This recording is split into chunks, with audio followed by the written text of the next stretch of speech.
Hi, everybody. This is Ashley Boyd again. This is Dr. Srini Pillay. Can you please let us know who you are and what you do so people can know your knowledge? I think it's just amazing how you have participated in this series because you are very brilliant at what you do. Thank you. I really appreciate that. I just see it as an opportunity. Whenever I can connect with people across the world, I really appreciate that. My background's quite diverse. I'm a medical doctor. I'm trained in psychiatry. So I'm an active clinical psychiatrist. I also did 17 years of brain imaging research in a lab at Harvard, where I trained. I am currently an assistant professor of psychiatry there part-time. I also work in biotechnology with investment companies to help them understand which drugs might make it to FDA approval. And I also I'm currently a co-founder of 3 technology companies, and I just wrote an operetta. So I do a lot of different things. I've written a couple of books. My latest book is Tinker, Dabble, Doodle, Try, Unlock the Power of the Unfocused Mind, because I wanted people to appreciate that the brain can not just work in literal focused ways, but also in these unfocused, more intuitive ways. And I wanted them to understand that there was a mechanism by which the brain actually does that. I just love that. I have goosebumps all over. So can you go into a little bit more of what you mean by the brain actually can unlock to use your intuitive skills? Sure. So in general, when we try to figure out things, we use our rational brains, and our rational brains are fantastic. But the truth is, most of the work of the brain is actually done by the default mode network, DMN, which we used to think of as a do mostly nothing network. So the brain occupies 2% of the body. It's a very small organ. Yet at rest, the DMN actually uses 20% of the body's energy. And focus just adds another 5%. So when your mind is wandering, what this network does is it goes into your, so basically you have these activations in your brain, and all this information, both subtle and overt, is collected and connected. And as a result of this unconscious activity, you are able to put puzzle pieces together that the focused brain could never do. Now, I love focus. I think it's important to focus. I had to focus to write the book. But at the same time, I think that if we restrict ourselves to our focused brains, then we are losing a huge part of our power as human beings, which is this intuitive power. And this DMN is one of the circuits that you can actually train to access this information. I love it, because that's what I'm trying to explain to people, is that there is a logic for your brain for you to be able to understand, so you can kind of let go of I have to control this. You don't have to control it if you're willing to understand that you don't have to. But to be able to, you understand, it's total logic to want to control, especially from my aspect of being a type A personality. I love control, but you don't have to. And so can you also explain, what type of exercises can somebody do to really begin to unlock that?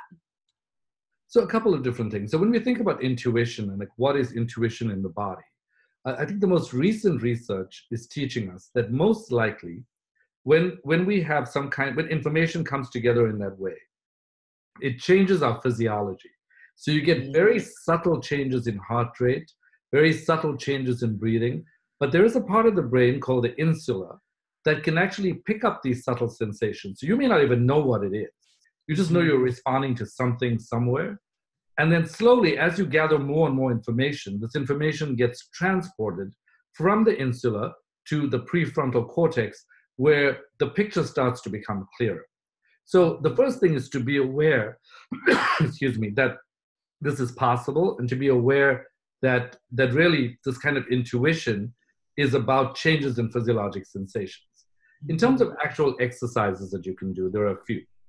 So the first is called positive constructive daydreaming. Now, when I tell people that they should build 15-minute periods into their days to train this network, a lot of people are like, I don't have the time to do that. I barely have time to focus. I'm not going to unfocus. Well, it turns out that we all spend 46.9% of the day daydreaming in unproductive ways. So why wouldn't you want to learn how to use this unfocused network in a more productive way?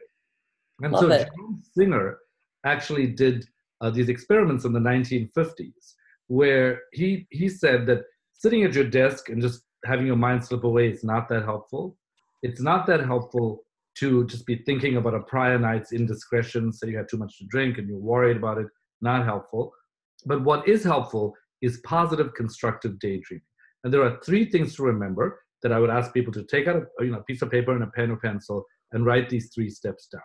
The first step is plan it in your day. So if you just wait for the time, it's never going to happen. So plan it like when your brain is in a natural slump. So if you are, for example, directly after lunch or mid-afternoon or at the end of the day, take out a 15-minute period, put it in your calendar and plan it. Step number 2, you actually have to be doing something low-key if you're training your brain in this phase. And that means something like knitting, gardening, or walking.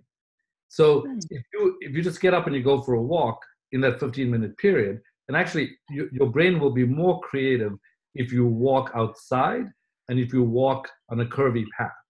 So just remembering those tips, you go for this walk. And then the third thing is as you're walking, you create a positive image that's wishful. So, lying on the beach or running through the woods with your dog, you find something that is positive and wishful, and you just let your mind go. And what studies are now showing is that mind wandering can improve your creativity. And even though you think your mind is just going in all sorts of random ways, there's a part of the brain, the lateral frontal cortex, that's actually directing that part of the brain. So there is a director on board, it's just unconscious. More than 90% of brain function is probably unconscious. Right. So the first thing is positive constructive daydreaming. Second technique is napping. Now, what we know about napping is that 5 to 15 minutes of napping can give you 1 to 3 hours of clarity. If you want to be creative, you actually need 90 minutes of napping. But 5 to 15, this is a pretty awesome thing to do. So after lunch, rather than dragging yourself through work, take a 5 to 15-minute nap and you refuel your brain. The third thing is doodling, which is just scribbling on a piece of paper, like how we might if we're on the phone. A study by Jackie Andrade showed that doodling improves memory by 29%. So we're used to teachers saying, stop scribbling, pay attention. But the reality is that when you start scribbling in that way, your brain is less like a stiff sponge, it's looser. And so this default mode network can start to be engaged, and you can start to put these different puzzle pieces together. And I think in the book itself, there are a lot of different techniques, but the fourth technique is a term that I coined called psychological Halloweenism. And really, it's based on a study that showed that if you want to solve a creative problem, but you can't, the problem is not that you can't, but that you're stuck in your own ways, in your own habit circuits. So what you want to do is try to imagine somebody who might. So in this study, they had one group of people take on the identity fully of an eccentric poet. And they had the other group take on the identity of a rigid librarian. And what they found was that if you were an eccentric poet, you were statistically significantly more creative than if you were a rigid librarian. So each of these techniques trains the brain to become more creative. And what it really does is it actually trains you to be able to put puzzle pieces together that you wouldn't otherwise put together. Like, we talked earlier on about some of the intuitive experiences you've had as an empath. Right. And I think, when you're empathy is also a very biological phenomenon, right? It's basically, if you see someone and you can feel their pain, it's because you have mirror neurons in your brain, which are a specific set of nerve cells that are wired so that you can automatically pick up what other people are feeling, and that actually impacts our brains. So you can train to become an empath by just attuning yourself, asking yourself, am I picking up what this person's feeling?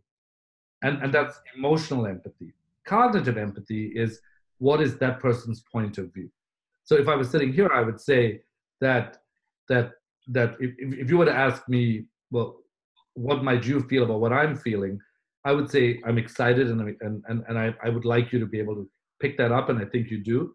And then from my point of view, it's not just that I'm excited, it's that we have a chance in this conversation to create a conversation to take people to a different level of operating in their own lives. And so that's what's exciting to me, because I feel like every little conversation we have is a conversation that can change someone's life.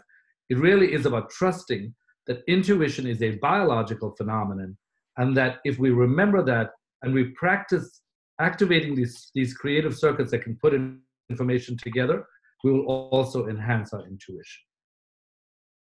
I mean, I've started your book, and I've watched you obviously a ton on different channels. It's just amazing how factual that you know all of this information. And I think it's such an amazing thing for people to actually get that intuition is a real thing and it's actually trackable. And I think that's huge for people. And please let people know where they can find you and your book, because I think it's so important that people start to read your book. So even if we touch teachers' lives with doodling in the classroom and things like that, I mean, it's just so powerful to me. Now that I have a little one who is empathic, it's so important that we keep these kids' brains open and wanting to learn more. So I would love for you to just let people know where they can get your book and where they can find you. Thank you. Yeah, so if you Google my name, Dr. Srini Pillay, DrSrini, you'll see a bunch of different sites. So my website is drsrinipillay.com. And I'm also at neurobusinessgroup.com, because I also work with companies and help them with leadership development, sometimes to hone to hone their own intuition. And I think if you Google me, you'll find me on Facebook and on Twitter. Would love for people to join and join in the conversation. Also on LinkedIn. So you can find me there. And the book is available at any major bookstore, or on Amazon and Barnes & Noble, or my website itself lists all the different sites that you can find the book at. So I hope people will enjoy that. And thank you for including me in your own contemplation. Absolutely. Again, thank you so much for your time. I truly appreciate sharing your knowledge with everybody. Thanks a lot.